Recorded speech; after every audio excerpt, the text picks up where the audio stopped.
Welcome to Good Morning Hospitality, your one-stop shop for the latest news, noteworthy trends, and thought-provoking discussions across the industry. From hotels and short-term rentals to all things travel and hospitality, you'll find each episode equips you with the information that you need to start your week. Join us on Good Morning Hospitality every Monday, wherever you get your podcasts.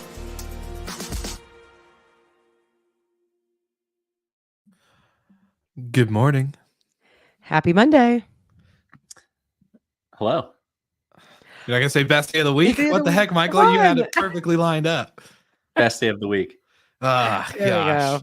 You had one job, Michael. You had one job. I'm out of practice. We haven't done this enough.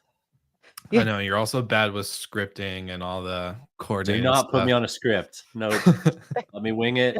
Life is much better, much easier. Yeah, for Well, the how people were- that... Oh, go ahead, Brandy. I was just going to I'll let ask you how your weekends were. Great. Fantastic. Couldn't be better. We popped up to Atlanta. My great aunt turns 100 today, so we went to Wow. see her. Fun Happy fact: birthday. there's over 100,000 centurions in the country. My Really? cousin and I looked it up, and that was a mind blowing number. I didn't realize there were that many people that have made it to 100. That's a lot. Yeah, that's a More than I would crazy have guessed. milestone. Yeah.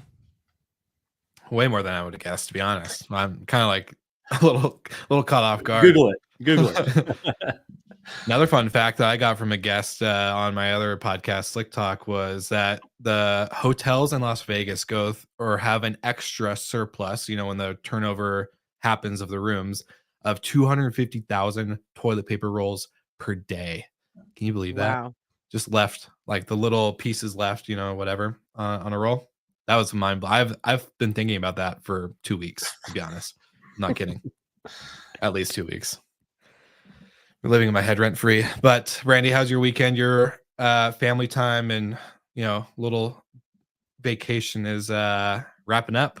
Yeah. Yep. I'm still at my house in the Adirondacks, but we're starting the journey back to Florida tonight. So I'm always so sad. It's been really nice, kind of cold, but I'm trying to enjoy this weather because tomorrow I will be back in like 99% humidity and temperature. So You won't say the word cold again for a for long months. time. Yeah, exactly. At least until end of September, early October. There you go. Mhm. Sweet. Well, this is an exciting episode for us because we don't have to do all of the talking today. The three of us can actually ask some questions and be a part of a bigger conversation with an amazing guest who we've had on the show before. But before we get to introducing the one and only Max Farley, founder of Sojo, we actually have to give a big, amazing shout out to our partners at Homes and Villas by Marriott. So if you're a property manager and you want to elevate your operations game, then listing with Homes and Villas by Marriott Bonvoy is more than just a listing. It's a chance to partner with the world's leading hospitality brand. By listing your property with Homes and Villas, you'll actually join an exclusive global collection of premium rentals and tapping into Marriott's 200 million plus loyalty Bonvoy members. These travelers crave top-notch experiences, and your homes could be their next dream stay. So if you've got a portfolio of about 30 plus properties or close to, they're pretty flexible, now's the time to join. So boost your visibility, enhance your revenue, and align with a name that travelers trust. If you're ready to take the leap, visit homesandvillasbymarriott.com and start your journey today. Don't miss out on this game-changing opportunity. Homesandvillasbymarriott.com is the link, or you just grab the link in the show notes. And now we're back to the episode. Are you guys ready to welcome our one and only amazing Max Farley, the best guest to have on the show? Let's All do right, it. Let's do it. Let's get him on.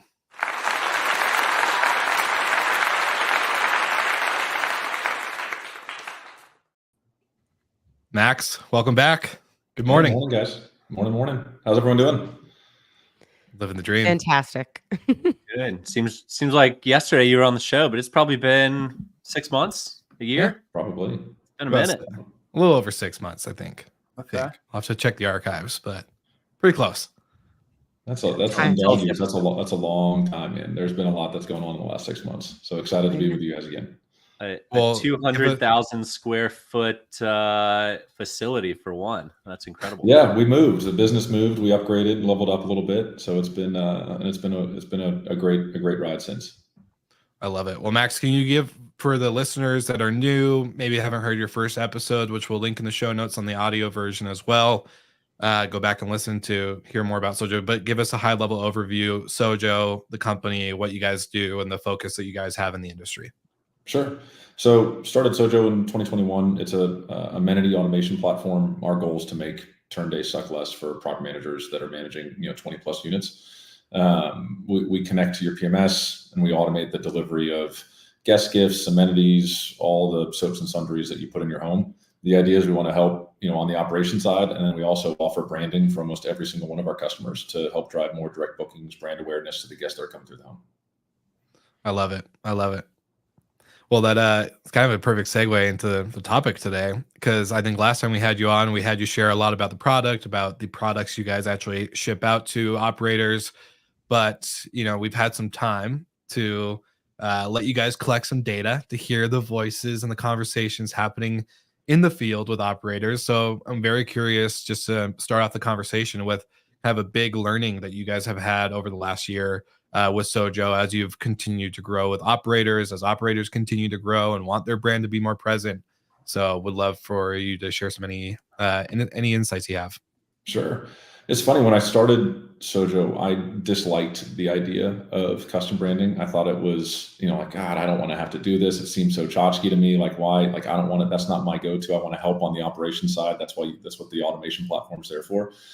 And God, I was so wrong, man. Like, the coolest thing about what we do is to be able to offer, to make the customer's brand their hero and their voice in the home. And the more we learn, the more we talk to property managers, especially as peak season comes to an end, we really get out and talk to as many customers as we can.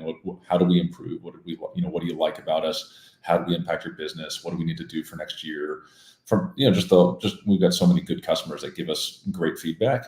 And it's, everyone wants to do two things. They want to be able to be efficient in back of house operations, especially in a software market. And so they don't want to be over resourced. They don't want to be overstaffed. They want to make sure they can handle the volume and the short booking cycles, but not just be completely loaded up if the reservations don't come in. So we help with that. That's what we've been really leading with for the last couple of years. But the more and more we talk to them, the more we see that they're really using Sojo and the branding of the goods that they have and the welcome cards and the QR codes they put on the welcome cards go drive two things. One, direct bookings. And then second, they use it a ton for owner acquisition and owner retention, which I never would have thought when we launched the business. And so just really fascinating to see how creative and Swiss Army knife so many of the customers are that we have on the platform. I really love that you were open to having your mind changed, because I also felt very similarly about branding. Like, we didn't really put a lot of focus on that until the business was already pretty established, because we were just, the OTAs do the work. Let's not wait. We can't compete with them on ad spend and blah, blah, blah, blah, blah. But we also had a change of heart, and that, like, to your point about the owner acquisition, it just helps your business seem more legitimate, more professional. It gives like a peace of mind and something that they can attach their identity to, almost in a way. Yeah, totally agree. And it's amazing how passionate product managers are about their branding and about their logo and how they want that to be visualized in the home. It's really engaging and like passionate conversations that you get to have with them, because we help their brand come to life in home. And when you're getting, depending on where your booking's coming from, they might not have any of the information from a booking channel to be able to go and retarget and be able to go even let the guests know that this is a professional product manager. Like, we take our job seriously and we stand behind your experience. And so they get really excited about having that opportunity. And so it's a fun value add that we get to participate in.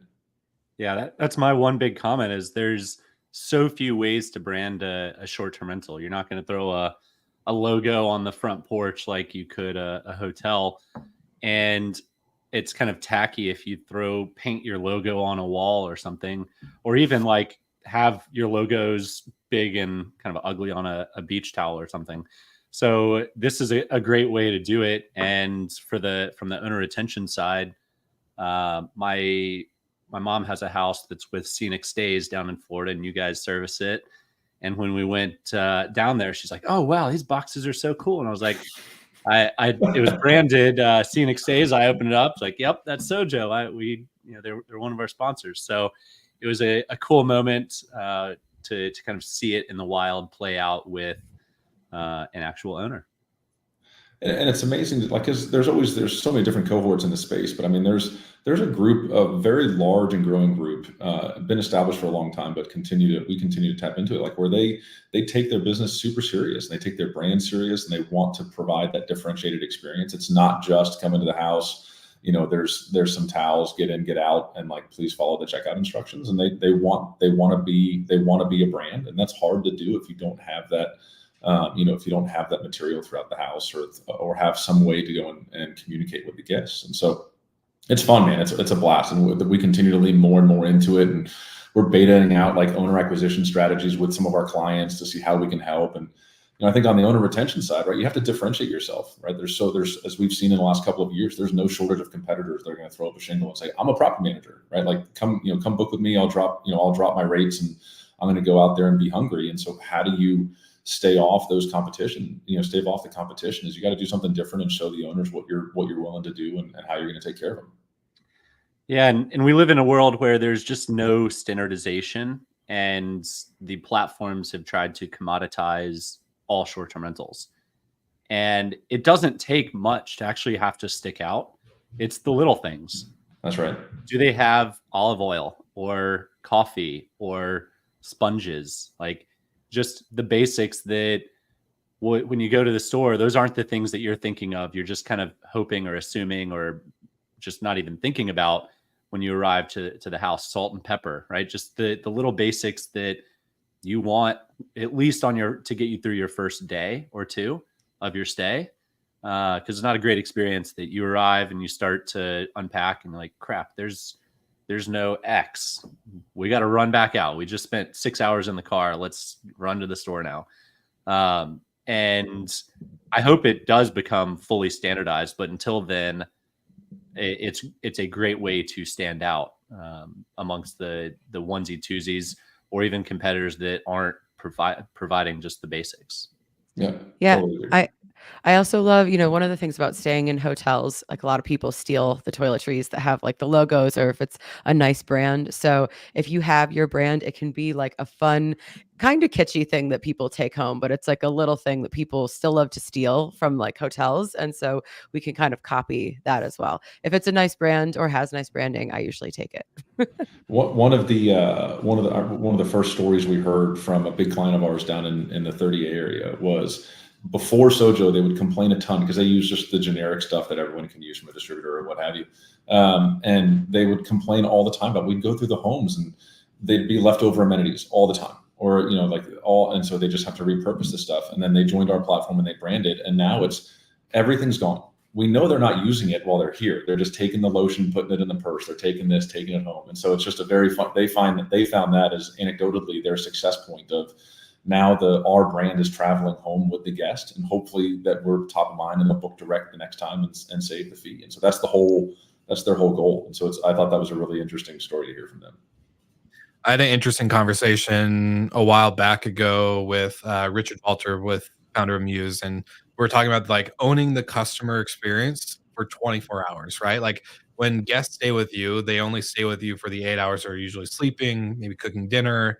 They're not in the home the whole time. And so how do you get to have that guest experience, that brand recognition, as in kind of a lifestyle brand, like where I'm wearing Nike all the time, and I wear Nike a lot more. So like I have that brand association throughout my day to day more than most. And so for hotels or vacation rental operators, it's like, how can we get more into the headspace and even just the daily lives of our guests, whether they come once a year, once a month, once a quarter, doesn't matter. It's all about owning the guests, kind of share a mind.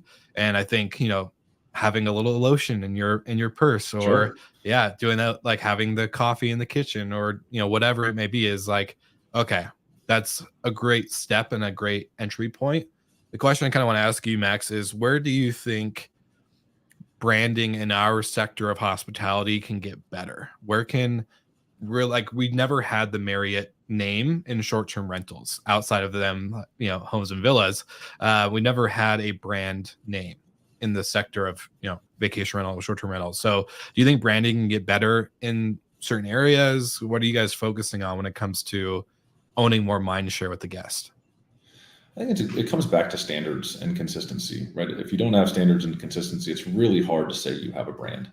And so when someone's going through your homes, going through a condo on the beach or going through a single family home off beach or wherever your market is, like it should be a consistent experience. And if it's not consistent and you don't have standards that you're enforcing, it's going to be hard to have a guest the next time they're booking. Like there's no one out there that has enough inventory to go, you know what, I'm going to stay with these guys because they cover coast to coast. And so you have to create some differentiated experience and some memory, in their brain the next time they're booking. We're like, that was a really nice moment when I walked through the home. You talked about the 8 hours or the 24 hours that you control the guest, but like, dude, before I even started Sojo, I was a huge consumer and still am of the short-term rental market, right? And when I get into a house, even though I've seen the pictures online, like when I get in there with my kids, it's like opening a present, right? It's like everyone go find your room, go see what's here, go find the perks, like all the things. And like, I think you have to do little things to make sure so you can remember that really like that joyous experience when you're walking through the house and each one of the door thresholds. So the next time that family's booking, that individual's booking, they remember that and they go back to you and they don't go to some commoditized experience on a platform where they don't really care, what it is. And they're just sort of playing roulette again. Like that's, you've got a very unique moment to capture that attention and you got to invest in it. Yeah, I totally agree because especially let's say you have like a friends trip, one person booked that house, but if you have good branding, they have a great time, all that stuff, all of those people now have you in mind for when they're booking a trip with like another group of friends or their families or whatever. So I think that, we obviously there's so much attention on the person who's booked, like they're going to be getting all the follow-up content and things like that, but you have all these other people who are going to be interacting with your brand. And I've kind of a slightly off topic question, but when you're with all these new customers that you've been getting, have you had any interesting requests for new things to include in your like surprise guest boxes or any like wacky kind of items that people are wanting? I wouldn't say, not off the top of my head. I don't get them a lot. Like back in the original days when I was, both, the salesperson and then the operator and the whole 9 yards, like, sure, I'd hear all the wacky ones that would come through, from a bunch of items we shouldn't mention on air to some really just interesting stuff that we ended up adding to the catalog. I haven't heard a ton since. Yeah, I always feel like people might. The unmentionables, I'm sure, got pretty funny. Yes, the branding there was very odd. We didn't really want to scratch. We didn't want to scratch that itch, so we stayed away from it. Understandable. Yeah. So we've talked on the show about individual hosts have it a little bit easier to deliver a great guest experience, but Sojo helps make it easier at scale to deliver that. It's the little things, like you said, the unboxing of a package when you arrive, like, oh wow, look at this and look at that, and just like kids running and jumping on the beds.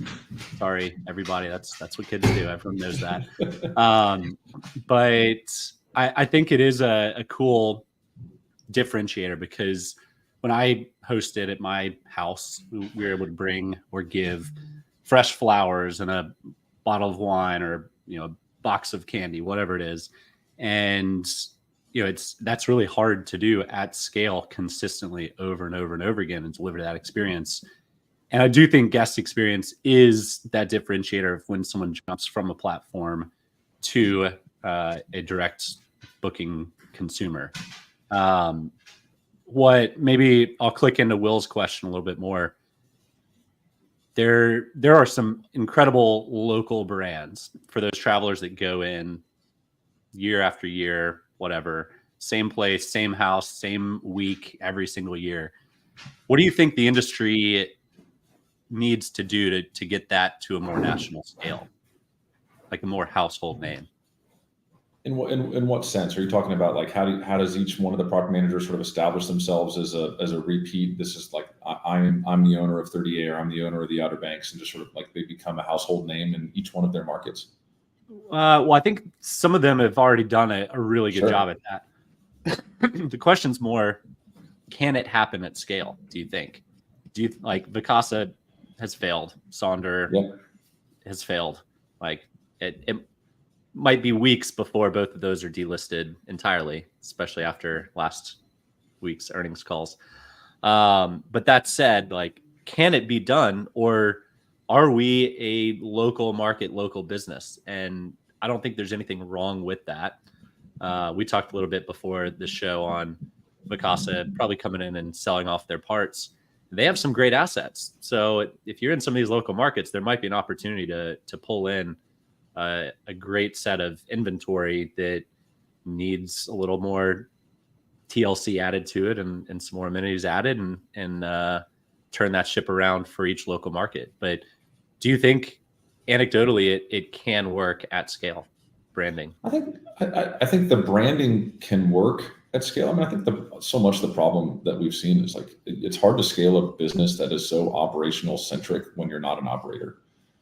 I think that's really what we've seen a ton as you look at Vacasa, right? Like that's like you have to operate the business. These aren't pure tech businesses. These are operations, service-based, experience-based businesses. And like if you don't go in with that lens, it's going to be really hard to scale that.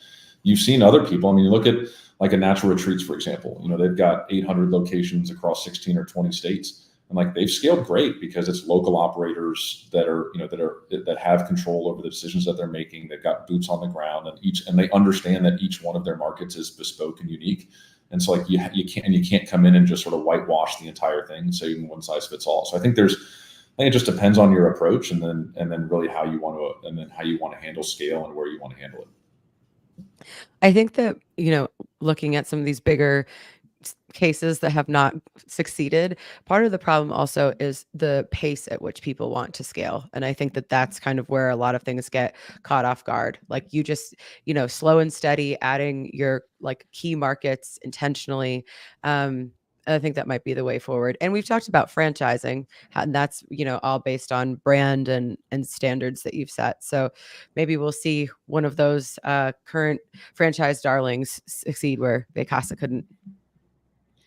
When you see this, I mean, you see this now out in the Silicon Valley and the startup space too, right? Like you go through these cycles of where it's, hey, there's growth at all costs and I can go raise money and do whatever as long as my revenue's up and to the right. And then, a interest rate shift and something happens and it's like, oh, we have to make money.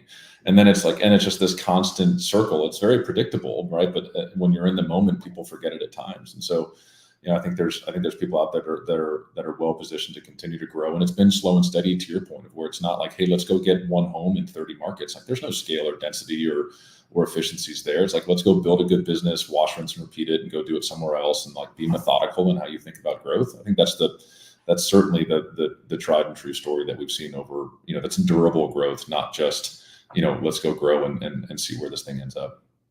Yeah. On that point, Max, you guys raised some money in a challenging market. It's still a challenging market. It sounds like you, have focused on all of the right metrics within Sojo. But how hard or how many struggles did it go through to shift that mindset from grow at all costs to be profitable or die, right? What as a founder who's raised a good bit of money, what mental gymnastics did you have to go through to kind of change your original way of thinking? Did go through would suggest that I'm over it, and certainly there's the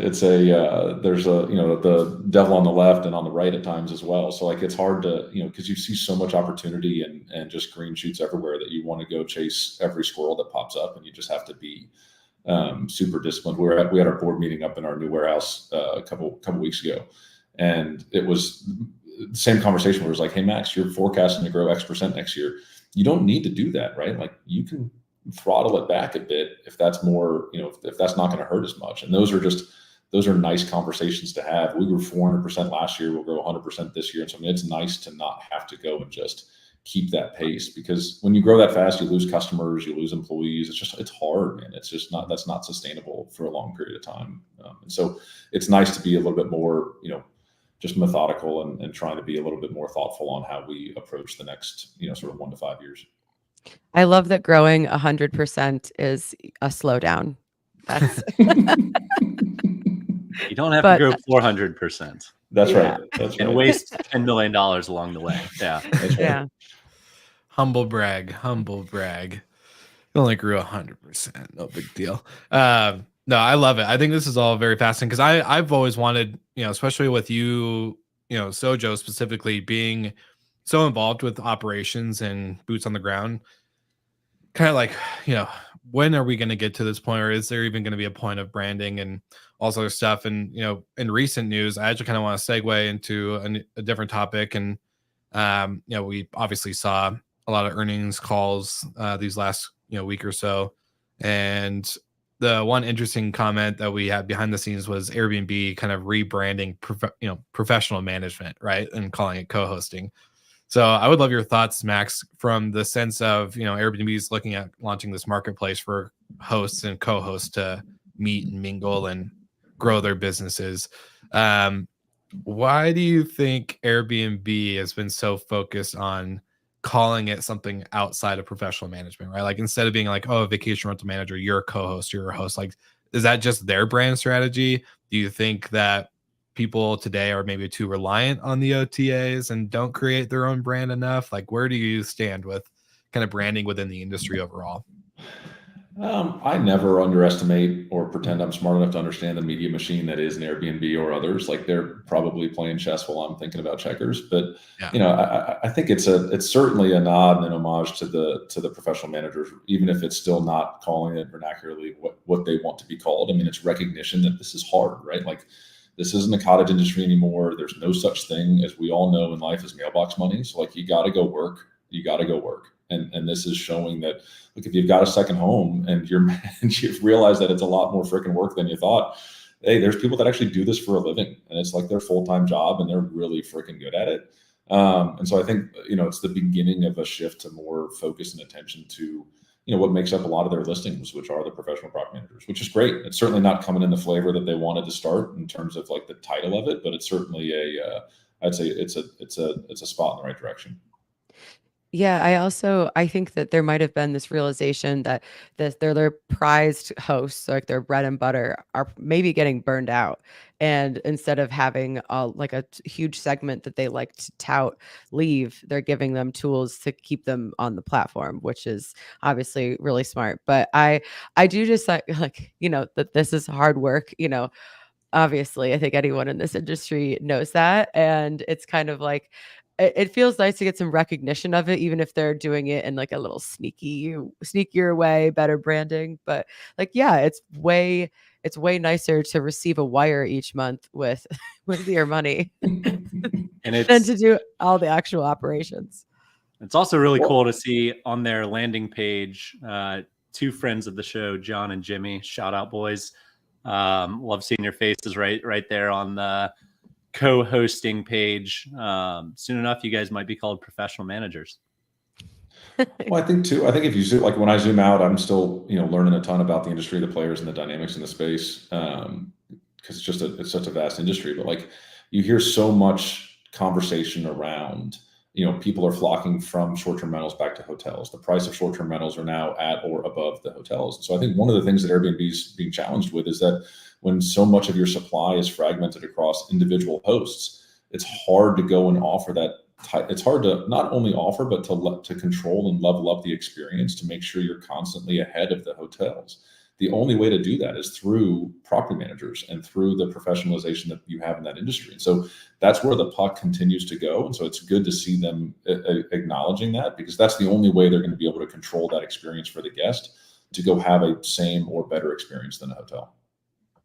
I think that's why the Airbnb relaunch of experiences and their icons and all that stuff, right? Like that's their way of controlling the inventory, at least starting to. They never have actually controlled the inventory ever. They've done it in kind of decade sprints with the Blockbuster place and then the Barbie house and now their icon, pieces, but they never actually owned the inventory. And so now I think I've heard it in other, media pieces or podcasts or articles. Brian Chesky talks about owning the experience and how they wanted to wipe clean the unique kind of experience piece because they couldn't control the outcome. They couldn't control that Airbnb feel that, guests get when they have a really cool moment with an experience or a home. So yeah, I'm not surprised that's the route they're going. Yeah. I mean, I've stayed with Jimmy Rep at one of his houses and the experience is fantastic. Like, these guys know how to deliver that experience, and that's what they want to try and replicate and multiply. And turns out that a lot of professional managers want to as well.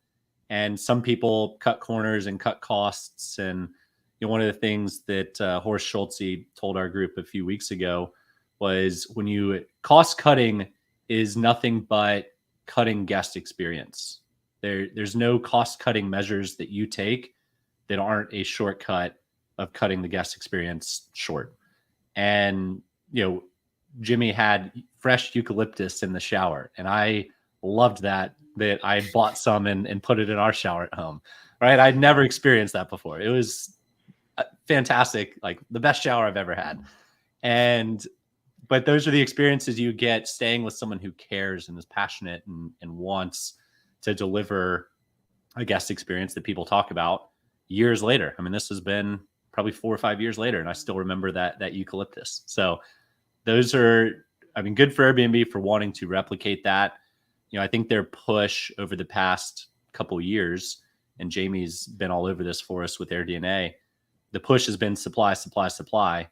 And now they've got a ton of supply, and it's not booking because people realize it's a lot of work, or it's not booking because they're overpriced, underpriced, don't have enough reviews, whatever. And now they got to get it in the hands of someone who knows what they're doing to actually try and monetize that additional inventory. So, per usual with Airbnb, very tactical, very calculated move. But let's call it a property manager instead of a co-host. Yeah, exactly. Eventually, one day.